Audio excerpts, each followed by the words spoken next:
Hello friends, welcome back to my channel. और आज मैं आपके साथ शेयर करने वाली हूँ चीज़ गार्लिक ब्रेड की रेसिपी, जिससे आप घर पर ही Domino's style cheese garlic bread बनाकर तैयार कर सकते हो, और वो भी बहुत ही आसानी से। तो चलिए फिर इस चीज़ गार्लिक ब्रेड को बनाना शुरू करते हैं।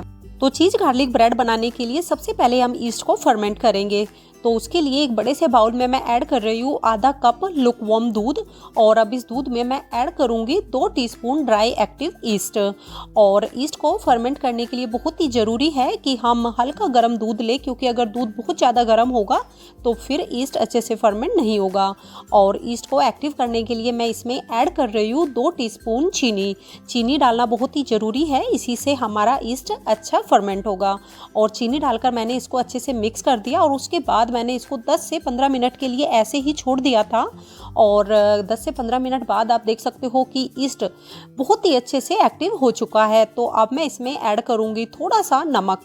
मैं यहाँ 2 पिंच नमक ऐड कर रही हूँ, लेकिन आप अपने टेस्ट के अकॉर्डिंग नमक ऐड कर सकते हो। और नमक के साथ ही मैं इसमें ऐड करूंगी 2 टीस्पून सोल्टेड बटर। आप अनसोल्टेड बटर का यूज भी कर सकते हो। और इसी के साथ मैं इसमें ऐड करूंगी 1 चम्मच ओरिगेनो। अगर आपके पास ओरिगेनो नहीं है तो आप मिक्स हर्ब का यूज भी कर सकते हो। और हम यहाँ गार्लिक ब्रेड बना रहे हैं, तो गार्लिक डालना तो बहुत ही ज़रूरी है। तो ये मैंने 4 से 5 बारीक कटी हुई लहसुन की कलियाँ ली है, और लहसुन डालकर मैं दूध और बाकी चीज़ों के साथ अच्छे से मिक्स कर दूंगी। तो हमारी सारी चीज़ें अच्छे से मिक्स हो चुकी है। तो अब इस स्टेज पर मैं इसमें ऐड करूँगी 2 कप मैदा। लेकिन अगर आप मैदा यूज करना नहीं चाहते तो आप इसमें गेहूं का आटा भी यूज कर सकते हो, लेकिन उसका टेस्ट अलग आएगा। और अब मैदा डालकर मैं मैदे को अच्छे से दूध और बाकी चीज़ों के साथ मिक्स कर लूँगी। और जब सारी चीज़ें अच्छे से मिक्स हो गई तो हम इसमें आवश्यकता अनुसार थोड़ा थोड़ा करके लूकवार्म दूध ऐड करते जाएंगे, और अच्छा सॉफ्ट डो लगाकर तैयार करेंगे। हमें यहाँ बहुत ज़्यादा दूध एकदम से नहीं डालना है, हमें थोड़ा थोड़ा करके दूध ऐड करते जाना है और अच्छा सॉफ्ट डो तैयार करना है। और मेरा करीब आधा कप से थोड़ा सा कम दूध यहाँ फिर से लग गया है। और अब मैं इसमें ऐड कर रही हूँ ये 1.5 टेबल स्पून तेल, जिससे कि डो अच्छे से स्मूथ हो जाएगा, और ये हाथ पर भी नहीं चिपकेगा और हमारे बाउल पर भी बिल्कुल भी नहीं चिपकेगा। और ऑयल डालने के बाद हम इसको अच्छे से स्मूथ कर लेंगे। और आप देख सकते हो कि डो अच्छा स्मूथ लग रहा है, और अब ये ना तो हाथ पे चिपक रहा है और ना ही बाउल पे। इसका मतलब डो हमारा एकदम रेडी है। तो बस हम इसको ऐसे थोड़ा सा लोई की तरह बना देंगे, और उसके बाद हम इसको बाउल में रख देंगे। और इसके ऊपर थोड़ा सा हम तेल ऐसे लगा देंगे जिससे कि ये ड्राई नहीं होगा। और उसके बाद हम इसको प्लास्टिक रैप से बाउल को कवर कर देंगे, और इसको 2 से 3 घंटे के लिए हम ऐसे ही छोड़ देंगे, जिससे कि ये अच्छे से फर्मेंट हो जाएगा। आप चाहो तो इसको ओवरनाइट भी छोड़ सकते हो। तो अब मैं इसको करीब 2 से 3 घंटे के लिए ऐसे ही छोड़ दूंगी, या फिर जब तक कि ये अच्छे से फर्मेंट ना हो जाए। और 2 से 3 घंटे बाद हम प्लास्टिक रैप को हटा देंगे, और आप देख सकते हो कि डो अच्छे से फर्मेंट हो गया है, क्योंकि ये पहले से 2 से 3 गुना हो चुका है। तो अब हम इसको हाथ से ऐसे थोड़ा सा मसल कर स्मूथ कर लेंगे, लेकिन हम अब इसे बहुत ज़्यादा नहीं मसलेंगे। और जैसे ही डो थोड़ा सा स्मूथ हो गया तो मैं इसको ऐसे 2 हिस्से में डिवाइड कर लूँगी, क्योंकि हम इससे यहाँ 2 गार्लिक ब्रेड बनाने वाले हैं।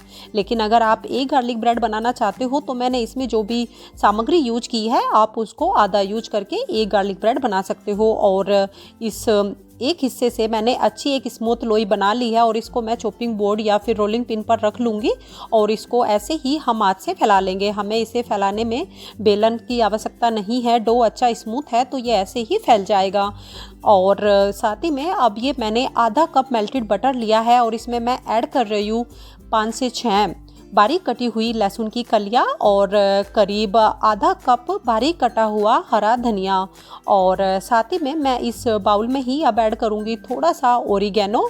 और उसके बाद हम इन सारी चीज़ों को अच्छे से मिक्स कर देंगे। अगर आपके पास ओरिगेनो नहीं है तो आप मिक्स अप का यूज भी कर सकते हो। तो यहाँ हमारा गार्लिक बटर बनकर तैयार हो गया है। तो अब इस गार्लिक बटर को हम उस अपने जो हमने अभी रोल किया था उसके ऊपर ऐसे अच्छे से लगा देंगे। हमें इसको अच्छे से गार्लिक ब्रेड से कोट कर लेना है। तो आप देख सकते हो मैंने इसको बहुत ही अच्छे से लगा दिया है। और अब मैं इसके ऊपर स्प्रिंकल करूँगी थोड़ा सा चिली फ्लेक्स। अगर आपको चिली फ्लेक्स बहुत ज़्यादा पसंद नहीं है तो आप स्किप भी कर सकते हो।